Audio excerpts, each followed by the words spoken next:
La publication en langue maternelle. Stratégie et méthodes de planification pour gestionnaire de programmes de langue.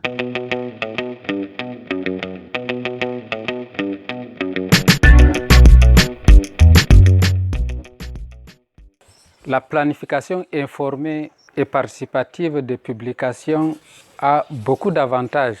Tout le monde peut exprimer son désir, même les illettrés. Chemin faisant, un papa s'est confié en disant que c'est aujourd'hui qu'il comprend ce qu'on appelle la planification.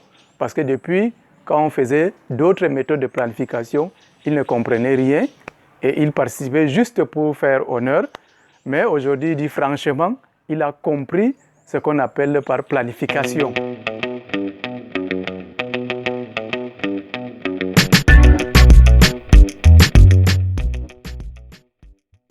Lorsqu'on se retrouve pour une planification PIP, il est important de s'assurer que le groupe des participants soit vraiment représentatif des utilisateurs, c'est-à-dire la présence de toutes les églises, s'il y en a, des personnes âgées, des hommes et femmes, des jeunes, et ainsi de suite doit être encouragée. Ensuite, la planification PIP exige une bonne facilitation pour éviter la monopolisation du dialogue par une ou deux personnes seulement. Et dernièrement, il est important pour les facilitateurs d'inviter aussi les spécialistes dans les différents domaines de travail, par exemple un conseiller en traduction, des spécialistes alpha et ISE, et ainsi de suite. Évidemment, il n'est pas toujours possible de regrouper tous ces experts, mais souvent dans l'entretien avec les utilisateurs, ces personnes peuvent clarifier davantage en quoi une publication exige la collaboration des utilisateurs, quels en sont les bénéfices et en combien de temps cette publication pourrait être accomplie. Une fois que les utilisateurs sont réunis, la première étape consiste à identifier les possibilités de publication ensemble avec les utilisateurs. Tout d'abord, le facilitateur ou les facilitateurs dessinent 3 cadres dans le sable. Ceci peut aussi se faire sur un sol en ciment ou sur un tableau noir. Ensuite, les participants sont priés de placer toutes les publications existantes en dessous du cadre dessiné. Afin d'avoir un bon rendement, la communauté est priée bien d'avance de collecter toutes les publications disponibles. Le jour de la planification PIP, ceci permet de voir quelles sont les publications qui sont disponibles parmi les utilisateurs, ainsi que de voir si la communauté est au courant d'autres publications qui ne sont pas ou plus disponibles pour diverses raisons. Afin de représenter toutes les publications qui ne sont pas disponibles, y compris les publications inachevées, celles-ci sont représentées par des bouts de papier, qu'il s'agisse de livres ou de publications audiovisuelles. Ensuite, les participants, c'est-à-dire les représentants de la communauté, sont priés de proposer les publications qu'ils aimeraient avoir. Dans un premier temps, toute idée est représentée par une nouvelle feuille de papier sans tenir compte de la faisabilité. Ces feuilles sont placées au-dessus du cadre de planification. Pour que la réflexion dans le groupe soit approfondie et stratégique, le facilitateur doit aussi informer les utilisateurs sur des possibilités de publication qui ne sont pas relevées par eux-mêmes. Il peut par exemple s'agir de nouvelles ressources ou de publications inconnues. Dans ce cas, il est aussi nécessaire d'informer les utilisateurs des bénéfices particuliers de celles-ci. En plus des publications connues par les utilisateurs et les facilitateurs, il est très important de demander les utilisateurs s'il y a des sujets importants sur lesquels ils aimeraient une publication. Ceci peut aider les facilitateurs à développer de nouvelles ressources pour combler les besoins de la communauté.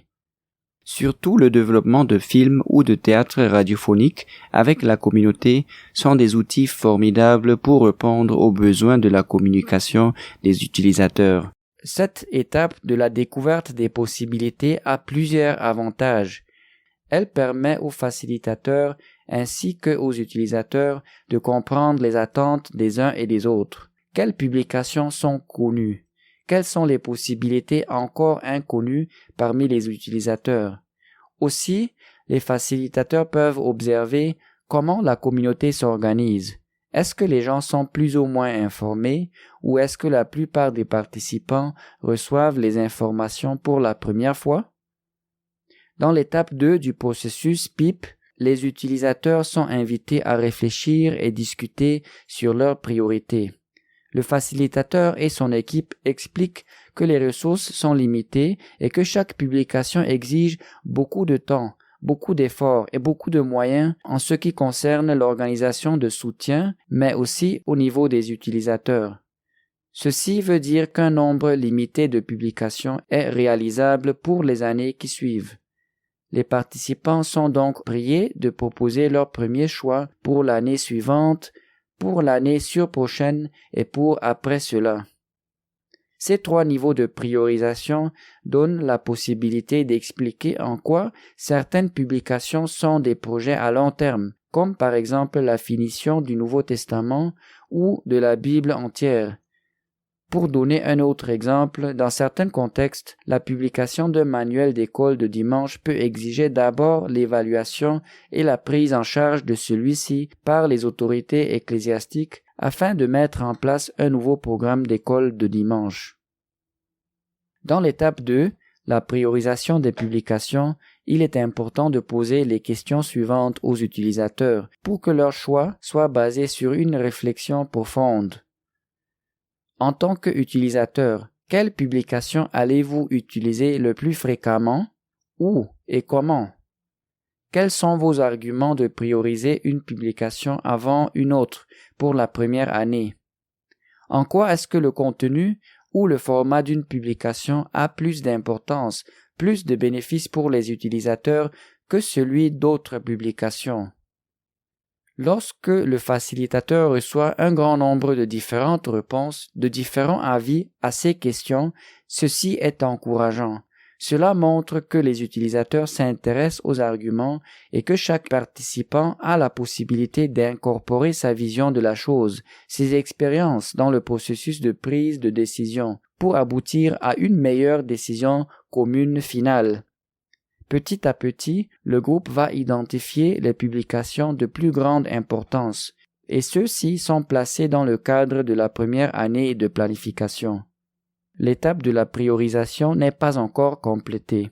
Le facilitateur va ensuite une fois de plus expliquer que les ressources sont limitées et que le choix doit être davantage réduit à un certain nombre de publications, par exemple à 2 ou 3 publications pour la première année. Ce qui voudrait dire que les autres publications de grande importance doivent être repoussées pour la deuxième année, voire plus tard. Pour davantage trier les publications de première importance, le facilitateur va davantage expliquer en quoi la communauté devrait être impliquée et soutenir chaque option et en quoi l'organisation de soutien pourra aider. Ce n'est qu'en discutant sur ces questions, c'est-à-dire les attentes des uns vis-à-vis des autres, que les utilisateurs comprennent en quoi leur contribution est exigée et en quoi le soutien de l'organisation d'appui est limité. Et c'est cette discussion-là qui va permettre de clore l'étape 2 pour entamer l'étape 3, c'est-à-dire la planification finale du processus PIP. Dans l'exemple devant nous, les décisions suivantes sont prises lors de la planification, c'est-à-dire à l'étape 3. La communauté décide que les églises n'ont pas les équipements pour promouvoir le film de Jésus qui existe déjà et l'organisation de soutien n'a pas les ressources humaines pour organiser cette activité. Cette activité est donc reprogrammée pour l'avenir. Le livre de Luc, par contre, sera utilisé davantage dans les églises qui, elles, vont organiser des groupes d'écoute. L'organisation de soutien, par contre, va développer des questions d'étude et les insérer dans une nouvelle version du livre pour servir au groupe d'écoute comme outil d'étude. Elle va aussi compléter l'enregistrement audio de Luc et l'envoyer par WhatsApp aux facilitateurs de groupe d'écoute. Pour ce qui est le livre de cantiques, les utilisateurs, représentés par le comité de langue, décident que ceci est de grande importance. Le comité va organiser une collection de chants parmi toutes les églises, ainsi que des sorties des différentes chorales pour la promotion et l'enseignement des chants. Elle va également collecter les fonds nécessaires pour l'impression des cantiques. L'organisation de soutien, par contre, elle promet de finaliser la mise en page de la collection et l'organisation de l'impression.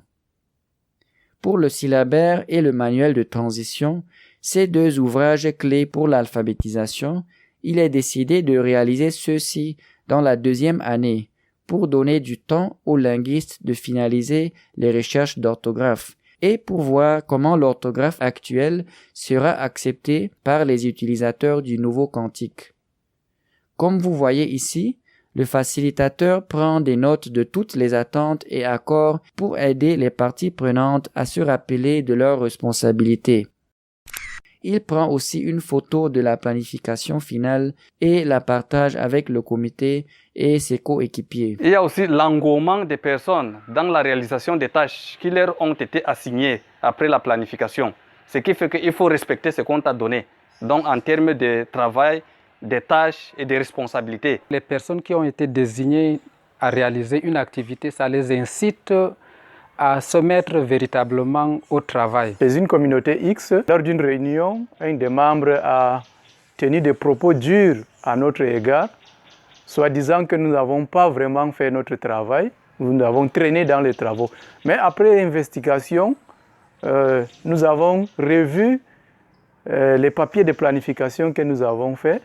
On s'est rendu compte que c'est plutôt de leur côté qu'ils n'ont pas acheminé le fichier électronique afin que nous puissions donc imprimer. Donc face à cela, ils sont restés bouche bée et ont demandé plutôt les excuses. Et quelqu'un d'autre aussi disait, pourquoi est-ce que vous n'avez pas procédé de cette façon depuis longtemps? Parce qu'ils ont trouvé que cette façon de faire était vraiment à leur avantage et ils comprenaient vraiment ce qu'il fallait faire dans leur communauté.